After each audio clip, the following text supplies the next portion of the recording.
Oylarim achinib ketyapti mana bularni ko'rib. Bir inson onasining yelkasiga ortib Makka-i Mukarrama, Madina-i Munavvaraga olib borib, haj safarlarini bekami ko'z ado qilib yursa, Hazrati Umar roziyallohu anhu uchrab qopti.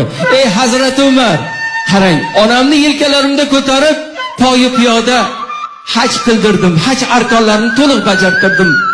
Qancha savob oldim deganda, onangni o'sha to'lg'oqdagi bitta ingrog'ini endi ado qilibsan degan ekan.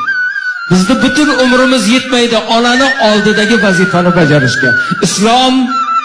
Islom farzandni oldiga birinchi vazifa qilib onani haqqini qo'yadi. Otani emas, bolalarim. O'y o'g'il bolalarim. Erta onani rizo qilganing 3 marta onangga yaxshilik qil deyildi-ya. Payg'ambar alayhisalom 3 marta qaytib keldi, onamga yaxshilik qildim, ya Allohning rasuli. Bor, yana onangga yaxshilik qil deydi. Bu bejiz emas. Onani har bir larizda dunyoga keltirguncha bir o'lib, bir tirilgan. Erkak kishi 1 marta o'ladi. Ba'zan 2 marta o'lar ekan, agar ayoli xiyonat qilsa. Lekin islomda xiyonat qanday isbotlanadi? 3 ta deb aytdilar boya, 4 ta. 4 ta agar guvoh keltirilib isbotlanmasa, o'sha erkakni o'zi layn qilinadi. Ya'ni shayton